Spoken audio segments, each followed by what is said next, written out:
Madam वो भी तो लालच देना हुआ अनुमा जी। बहुत बड़ा फर्क है, दर्शक भी समझ जाएंगे, बहुत बड़ा फर्क है। हाँ। बहुत बड़ा फर्क। नहीं, मैं कह रहा हूं वो भी तो लालच देना हुआ कि उनका 50,000 मत मानो, मेरा 40,000 मान जाओ। क्यों नहीं इसे लालच देना माना जाए?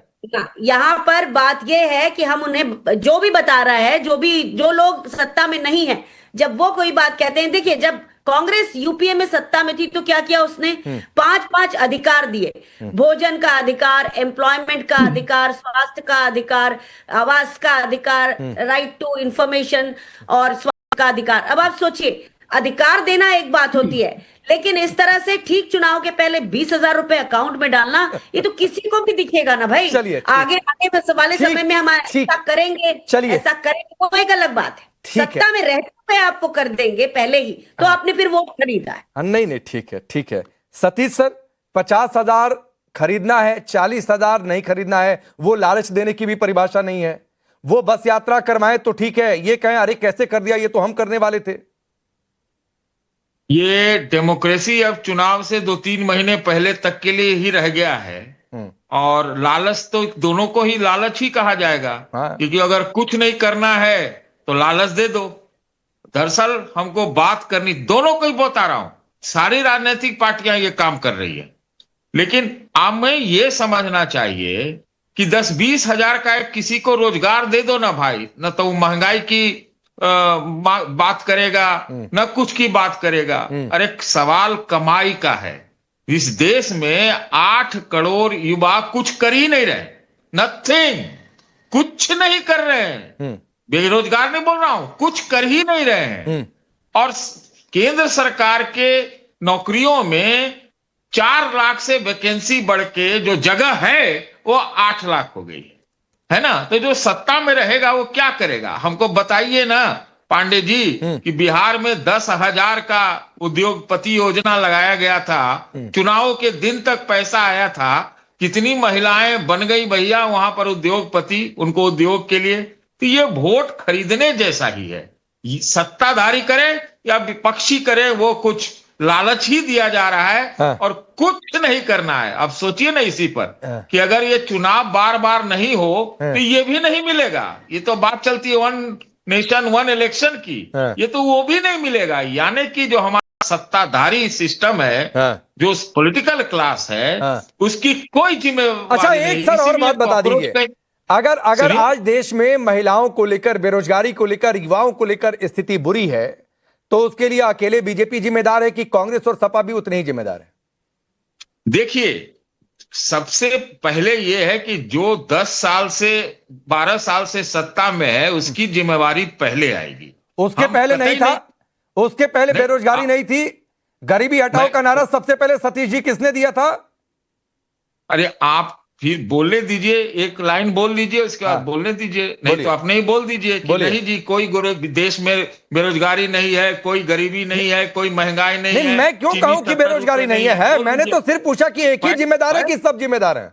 मैंने पहले ही लाइन में कहा कि दोनों की जिम्मेवारी है। आपने सुना नहीं ठीक से, लेकिन जो वर्तमान सत्ता रहती है उससे ज्यादा सवाल होते हैं। और 10-12 साल में जो कहा गया था कि दुनिया में भारत का एकदम झंडा बुलंद हो जाएगा, तो इसका नतीजा अभी आप देख लीजिए कि कॉकरोच सड़क पे निकल रहे हैं और कहीं महिलाओं का, छात्राओं का गूंज हो रहा है, कहीं कुछ हो रहा है। ये क्यों रिस्पॉन्स इस लोगों को मिल रहा है? रिस्पांस मिलने का एकमात्र कारण है कि जो वर्तमान सत्ता है 10-12 साल की, चाहे यूपी की आपने जिक्र किया, चाहे केंद्र की कहा, उसके चलते है। इसका मतलब ये नहीं है कि कांग्रेस शासन में, ठीक है, समाजवादी शासन में। मैं एक शाजिया का रिप्लाई ले लूं। अलबत्ता ये डिबेट तो कायदे से किदवई साहब से शुरू करनी चाहिए थी। शाजिया का रिप्लाई दे दे, फिर मैं किदवई साहब के पास जाता हूं। आप लोग 5 साल से थे, फिर भी 50,000 देने की जरूरत चुनावी साल में क्यों पड़ी? देखिए, सबसे पहले तो जो पूरा विषय हमारे आज का है महिलाओं पर, और क्यों जरूरी है महिलाओं का खास तौर से ख्याल रखना और अलग से जाकर उनके लिए मेहनत करना, और भाजपा ने क्या किया है इस बनिस्बत और पार्टियों के।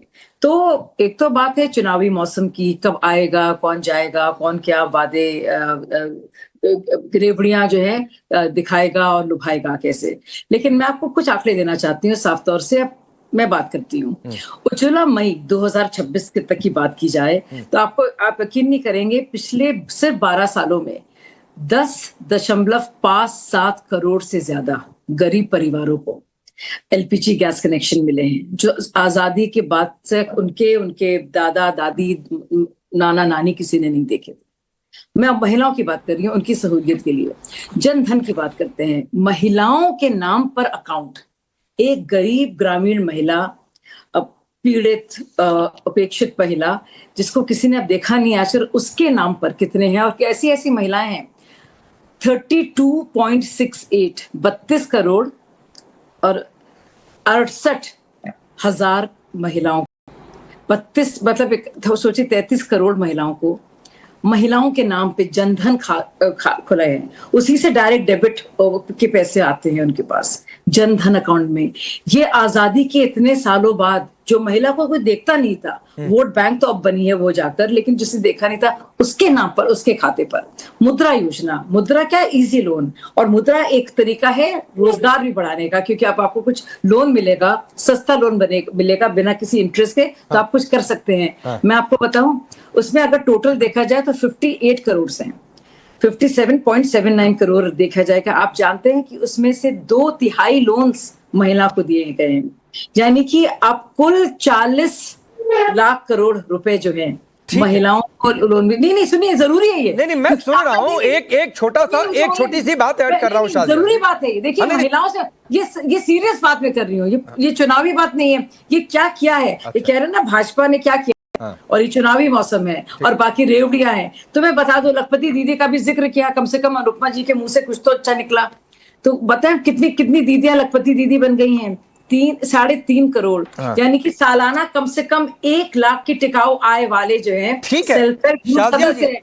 जरूरी जानना नहीं, मैं बता रही हूँ भाजपा ने क्या। आप सारे आंकड़े गिनवाइए, लेकिन एक सवाल आया था अनुमा जी का, और ये सतीश जी भी कहीं ना कहीं सवाल को कर रहे हैं कि भाई 5 साल से आप सत्ता में हैं, तो ये आखिरी समय में सब लखपति बनाया, उज्ज्वला दिया, तो आखिरी साल में 50,000 देने की जरूरत क्यों पड़ी? क्यों ये ऐलान करने की जरूरत पड़ी?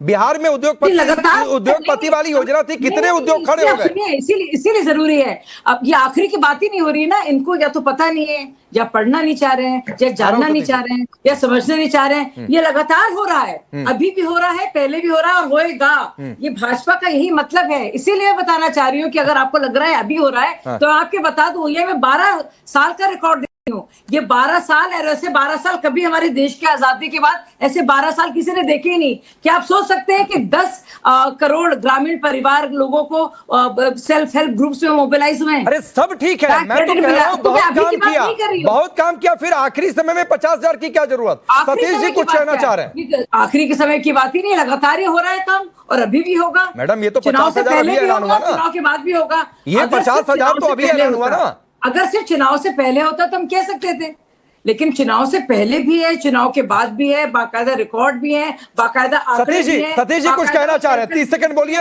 फिर मैं आगे बढ़ता हूं। बोलिए। साजिया का रेवड़ी बोलते बोलते मुंह थक गया होगा, लेकिन इन्होंने भी अब रेवड़ी के सामने सरेंडर कर दिया।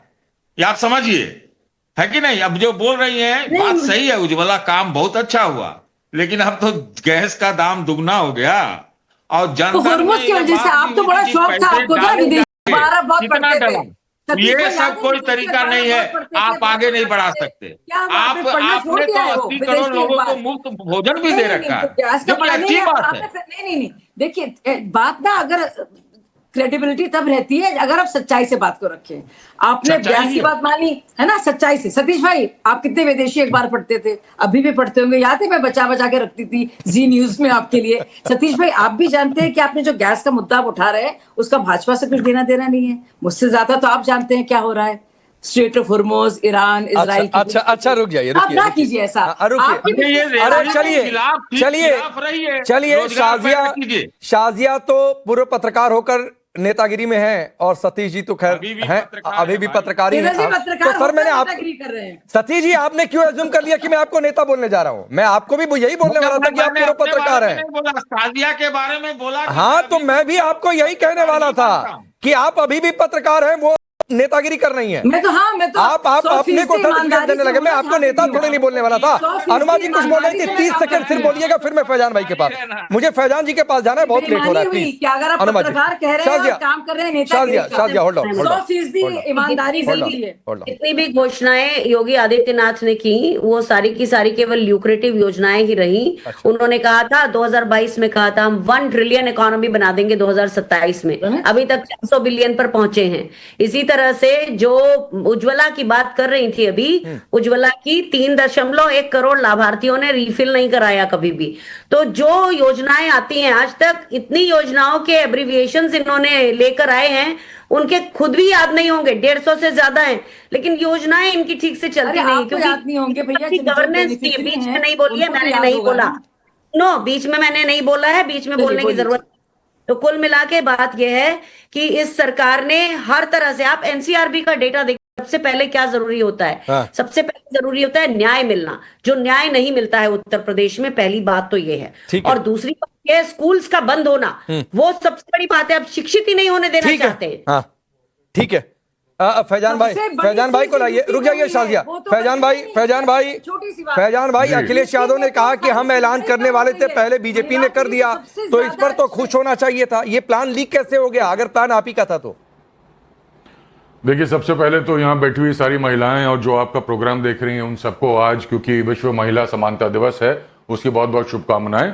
और आप सबको और तरक्की मिले और पावर मिले, यही लोहिया जी की सोच है, यही समाजवाद की सोच है, यही सोशल जस्टिस है, और इसी के रास्ते पे श्री अखिलेश यादव चल रहे हैं। देखिए, आपने सवाल मुझसे पूछा, माफ करिएगा, क्या कहा आपने, क्या मुझ पे सवाल डाला है? अरे मैंने पूछा कि प्लान आप लोगों का लीक कैसे हो गया। अखिलेश यादव ने कहा कि बस वाला हम करने वाले थे, पहले बीजेपी ने कर दिया। जी देखिए, सारे प्लान समाजवादी पार्टी के रहे हैं। अगर आप उठा के देख लीजिए, अभी 1090 जो पावर हेल्पलाइन जो बनाई गई थी समाजवादी के टाइम पे, जो एक रेवोल्यूशनरी कदम था जिसने महिलाओं को बहुत ताकत दी थी, आज योगी जी जब जापान से डेलीगेशन आता है तो उसी का बखान करते हैं। डायल 100 का जो स्ट्रॉन्ग इंफ्रास्ट्रक्चर अखिलेश जी ने बनाया था, उसी को योगी जी बताते हुए कहते हैं कि इसको हमने पूरी तरीके से इंटीग्रेट कर दिया है। तो ये सारे काम समाजवादी पार्टी के काम है। समाजवादी पार्टी ने महिलाओं को सशक्तिकरण के लिए बहुत काम किया, चाहे नेताजी हो जिन्होंने ओबीसी और महिलाओं को पंचायती चुनाव में रिजर्वेशन दिलाया था, अखिलेश जी ने फ्री लैपटॉप्स दिए थे, पेंशन दी थी। हम उसी को कार्यक्रम को और आगे बढ़ाना चाह रहे हैं। और हमारी जो भाजपा की प्रवक्ता बैठी हैं, आप जो महिलाओं के बारे में बात करी, जरा आप योगी आदित्यनाथ.in पढ़ लीजिए और समझ जाएंगे कि योगी जी की क्या मानसिकता है। वो कहते हैं कि महिला जो है सिर्फ घर के काम के लिए अच्छी है, अगर पुरुष महिला की क्वालिटी ले लेता है तो वो डिवाइन हो जाता है, खूबसूरत हो जाता है, और अगर उल्टा होता है, महिला राक्षस हो जाती है। तो ये योगी जी की सोच है और आपके आरएसएस की सोच है।